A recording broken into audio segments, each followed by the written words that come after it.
Hey guys, welcome to my channel. I'm Greg. I'm going to go ahead and update ICP and let you know that this is a coin that most people right now would not have the balls to buy a coin that's dropped 99%.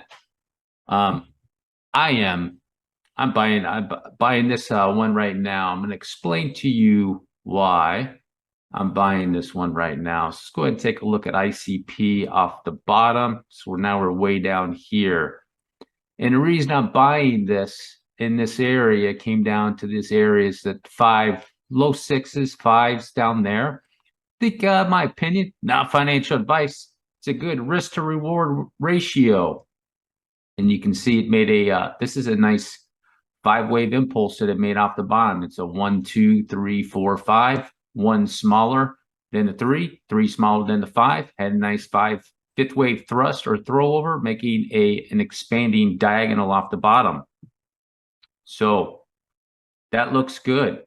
And let's check some other things out with it real quick. Just what I'm going to do to investigate it, see if it's worth the shot of getting into something like that. What I'm going to do is go all the way to the top of that wave, keep all the wicks in, take it off log, and you have a 0.786 retrace of that wave that it tagged, and it's out of there. Could it be in a corrective sequence right now? It could be still to swing back down. It could. I don't think so, though, because this correction, in my opinion, what it did is it did a flat move.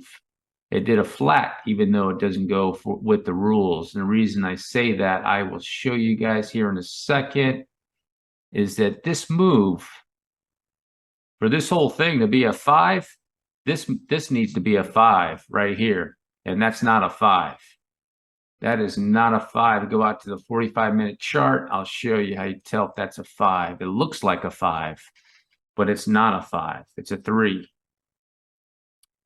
You see, from that peak to that peak on the 45-minute chart, there's no divergence.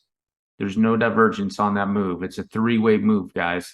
So if that's a 3-wave move, you have another 3-wave swing over here, okay? So that's a 3-wave move. On this 45-minute chart, for a dump that far of 24%, that was an impulsive move. I should have lots of divergence on this move right here.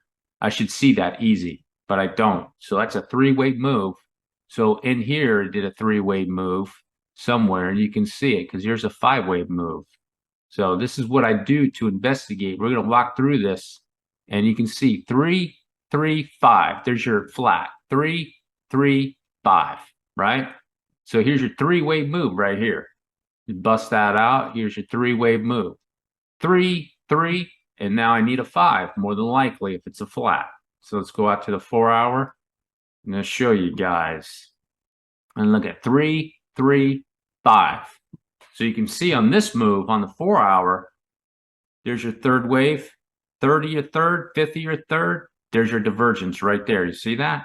Boom. So you got a 5-wave move in here, probably 1, 2, and then another 1, 2. So 1, 2, and then 1. You have 1, 2, 3, 4, 5, and then 1, 2, 3, 4, 5. Could I have one more down? It could. It could. I think it might be done, though, just because it hit Fibonacci's right on the nose. But I take this right here, more or less, and swing that back up to so. Let me take it back on log. You see, it hit logarithmic 1.618 right there for a 335. Now, you know, the argument's going to be it didn't go high enough to make a flat move like that, but cryptocurrencies, in my opinion, when it comes to flat moves. So what it is here's the rule. I'll let you know. Let's go over that. A, the B needs to go at least 90% of the length of wave A. Okay, that's the rule.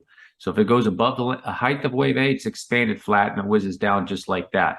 However, many times in the cryptocurrency market, some of the coins, depending on how bearish, if you will, or how much they've been beaten down, I found them a lot that they don't hit the 90%. They just hit 618. They hit 618. I've seen it over and over again, and people want to go debate that. They can go debate that if they want. That's what I've seen with it and done it. So what I'm talking about is this move right here. So I'll clean this up for you. So if you take this move, I'll put on a line chart so you can see it. If I do a retrace from that wave and where was its peak, and you can see right there, it hit 618. Let me put it on the candles again. You see it hit 618.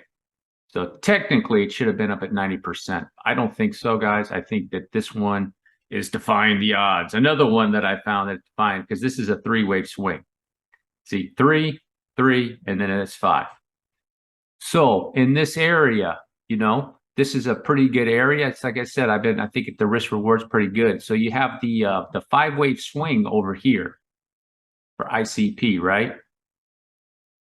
It could be over here for a little while because the markets are very, very bearish right now, guys. So you're 4, you're 5. So at a minimum, this is your A. At a minimum, this is your A, guys. Your A, potential B, and then a C, okay? Or perhaps a B might move over here. It might not be done, or it might go like that. Don't know yet, but let's just say that that is a sustainable low right now for ICP, okay? So there's your A. So the areas you could be seeing this swing again, if and Bitcoin is not going to need to move much for it to do a move like this, is $12 from 5 to 12, and then it could easily hit 1.618. And if this is a diagonal, more than likely you have a shot of that going on right there, and you can have a move to, say, there's your 2x and a potential 234% right there with that, guys. That's the bearish count, okay? That's the bearish count. Now, could it go 1, 2, and it's going into a 3? It could. It could, but that's what I'm looking at with ICP. There's no other way to cut that pie. That's a nice move off the bottom. Everything legit. You know, this swing here looks good. Just be aware. Could it swing back over here again? It could. It could. I've been investigating that. It looks, you know, it's all questionable, guys, of what's going on in there. You know, is it make another diagonal swing around, or is it an ABC to play around in here to swing back around? It could, guys. So I just think the risk to reward ratio with ICP right now is pretty good, especially if you could get it on that little bounce and the retrace that it did, hitting at 0.786. You know, now if I put it on logarithmic, it could come back around and hit that. So you want to be aware of something like that. You know, it could come back around and hit the $5.44. And then maybe that's the 5-wave swing. But let me take a look at the 12-hour chart on that. Here's the other thing is too, I want to show you 5-wave swing came back around. Here's your 3rd wave, 5th wave, and then you can see in this RSI, in this instance, from that peak, here's its start of its cycle over here, and you can see it took everything out. That is hidden bullish divergence. That's hidden bullish divergence, guys. It came back around, swung all the way around, took everything out. More likely to be able to do a swing back up, in my opinion. It's just going to take some time, get the rest, you know, waiting on Bitcoin to do its thing over here to finally finish up whatever it needs to do, and it could just play around in there and then eventually go into some another sequence, a bullish sequence like this one right over here, guys. All right, that's the end of my video on ICP. So far, so good. I'm like I said, not financial advice. This is the year I saw that. I was like, okay, let me start checking this one out, you know. And ICP too, I think you can, if you're concerned with it, you want to keep your long because it has dropped 99%. You don't have to get rid of it. Like sometimes I don't. I'll just go place the short on it. And then, you know, if it goes bullish, take off the short. If it goes bearish, take off the long. As an example, remember, not financial advice. If you made it all the way to the end, do me a huge favor. Drop that like, hit the subscribe button. Peace.